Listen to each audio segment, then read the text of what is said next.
Melanjutkan film yang pertama, dan kisah masih akan berfokus pada si ibu dan anak-anaknya atas kematian ayahnya di film pertama, di mana mereka memutuskan untuk mencari orang yang masih bertahan hidup, yang karena mereka sudah mengetahui kelemahan si monster, si kakak akan membawa pengeras suara untuk berjaga-jaga.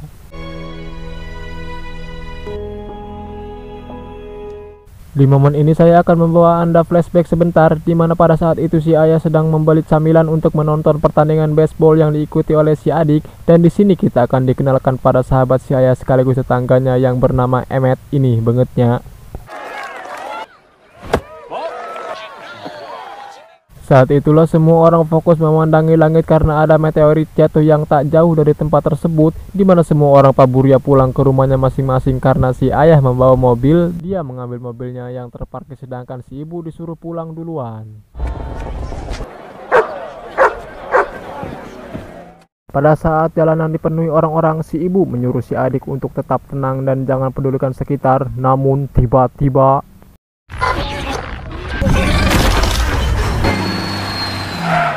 sementara si ayah dan si kakak terlihat sudah masuk mobil, namun dia keluar kembali menemui Bapak Sheriff untuk menanyakan di mana jatuhnya meteorit tersebut. Tetapi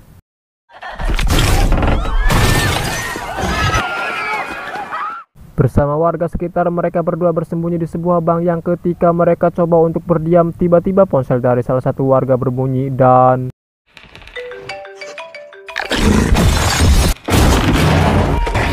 itulah awal mula kemunculan monster ini yang berasal dari meteorit yang jatuh. Dan kembali ke masa kini, mereka terlihat berjalan menyusuri rel kereta api. Di sana si ibu tak sengaja menginjak jebakan botol yang menimbulkan suara berisik sehingga di sini si ibu sangat kerepotan ketika si adik berteriak karena kakinya terkena jebakan berduit, sekaligus si bayi yang menangis karena insiden tadi, di mana mereka sedang diawasi seseorang dari kejauhan entah siapa dia. Si kakak pun mulai beraksi dengan salon aktifnya dan menyalakan frekuensinya sehingga si ibu berhasil menembak hulunya. Mereka pun berlari ke dalam bangunan kosong yang di situ ada pria yang sedari tadi mengawasi, dan kebenaran itu adalah orang baik yang berniat menolong sehingga mereka dibawa ke tempat tinggalnya yang berada di bawah pabrik ini.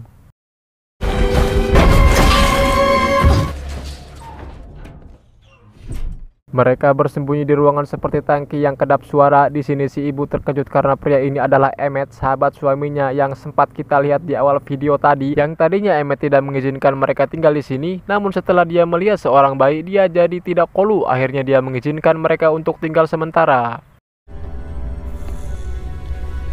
Setelah itu si ibu pun cacahan dengan Emmett menanyakan siaran radio selama 4 bulan ini memutar lagu yang sama, maka jelas di luar sana masih ada orang yang masih bertahan hidup, di mana Emmett sudah tidak memiliki keyakinan kehidupan yang akan kembali normal. Setelah anak dan istrinya harus tewas karena ulah si monster, tujuan dia sekarang adalah membunuh monster sebanyak-banyaknya demi membalas dendam atas kematian keluarganya.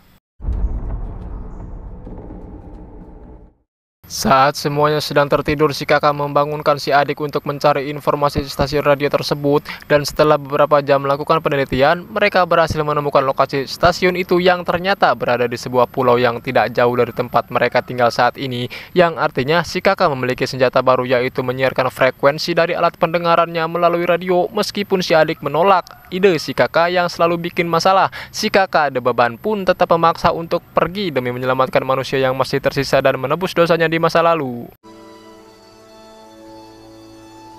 Singkatnya, si kakak telah sampai di tempat terakhir kereta beroperasi setelah si monster membantai semua penumpangnya. Yang terlihat ini sangat mengerikan setelah melihat lubang besar yang dibuat si monster itu sendiri. Di situ juga si kakak menemukan kotak P3K yang ketika hendak mengambilnya, tiba-tiba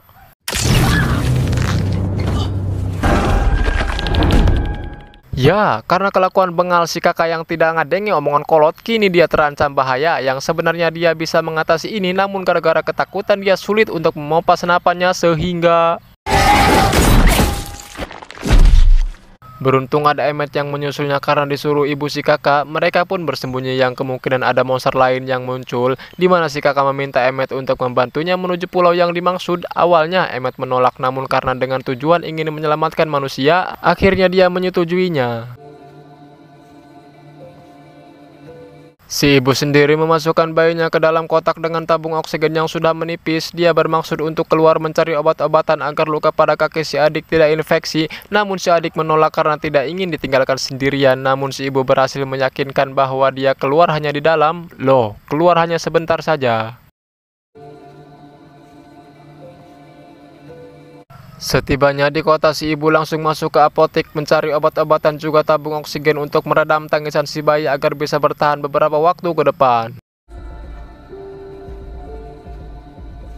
Sementara si adik tampak menggendong si bayi yang barusan tertidur. Dia gabut menunggu ibunya belum pulang juga, sehingga tiba-tiba dia berubah seperti si kakak yang nekat keluar berjalan mengelilingi pabrik tanpa tujuan yang jelas. Yang ketika dia menemukan mayat manusia, dia berteriak sehingga memancing si monster keluar, dan akhirnya dia kerepotan sendiri segera masuk ke dalam tangki dan lupa menganjal pintunya.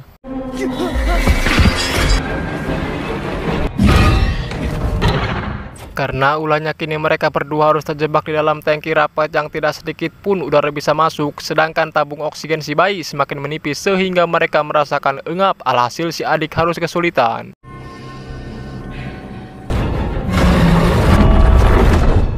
Beruntung sekali si ibu datang tepat waktu dan menyadari akan bahaya terhadap anaknya. Dia cukup tenang menghadapi ini. Yang pertama dia lakukan meletakkan tabung oksigen di atas minyak yang bocor. Dia menembak untuk memancing si monster keluar sehingga tak bisa mati oleh api. Si ibu pun menembak saluran air untuk menimbulkan suara gemericik air agar si monster kesulitan mendengar pergerakannya, sehingga dia bisa masuk ke dalam tangki besi dan menyelamatkan kedua anaknya. Singkat cerita, malam pun puek, si kakak dan Emmet sudah tiba di dermaga. Mereka mencari kapal untuk menuju ke pulau di mana ada anak kecil yang tengah duduk sendirian. Tiba-tiba si anak mengikat leher Emmet yang terikat ke rongsokan sehingga menimbulkan suara berisik dan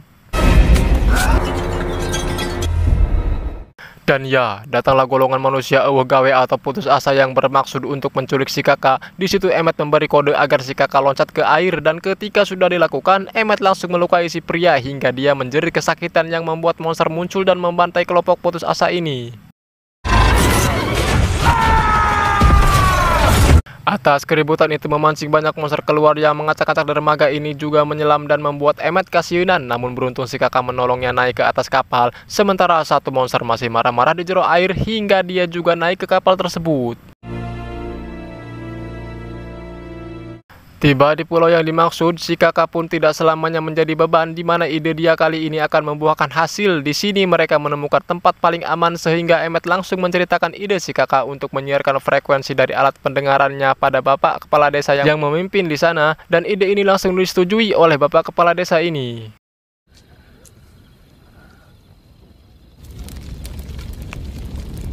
Esok harinya, saat Emmet tak sengaja melihat kapal rusak di tepi pantai yang sempat dinaiki si monster yang secara kebetulan terbawa ombak ke pulau ini, sehingga kedatangan mereka berdua hanya membuat malapetaka di pulau ini.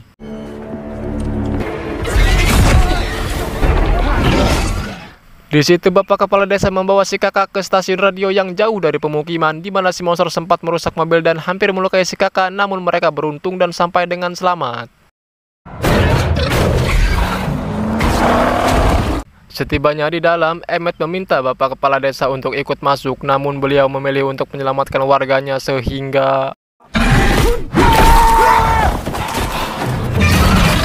sementara itu si ibu yang masih bersembunyi di dalam tangki dirasa sudah aman. Si ibu memutuskan untuk keluar, yang di situ ekspresi Markus pertanda ada monster, dan benar saja si ibu ternyata belum waktunya untuk keluar. Dan di sini si ibu dan anaknya mengalami momen menegangkan ketika tutup tangki tidak sempat ditutup, sehingga si monster berusaha menggapai mereka yang mengpet di pojok tangki. Di saat bersamaan Emmet dan si kakak masih berusaha masuk ke ruang siaran, di mana mereka harus bergerak secara lelaunan. Namun karena si kakak adalah tunarungu, dia tidak menyadari bahwa pintu yang dibukanya menimbulkan suara berisik sehingga Emmet harus mengorbankan dirinya, namun tidak sampai membuatnya tewas.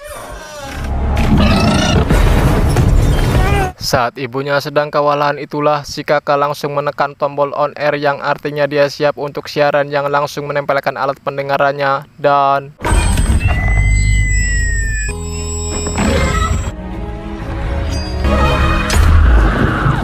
tamat Film ini menurut saya serasa nanggung, serasa kurang puas. Menurut teman-teman gimana? Apakah ini sengaja dibuat untuk film ketiganya? Entahlah. Namun pesan yang bisa diambil dari film ini adalah yang tadinya jadi beban namun bisa berguna untuk banyak orang, juga dibutuhkan rasa sakit yang luar biasa untuk mencapai hasil yang diinginkan. Ingat, sesungguhnya dari kesulitan itu pasti ada kemudahan. Saya Obay mewakili orang-orang yang ingin cepat menikah mengucapkan terima kasih atas kunjungannya. Wassalamualaikum warahmatullahi wabarakatuh.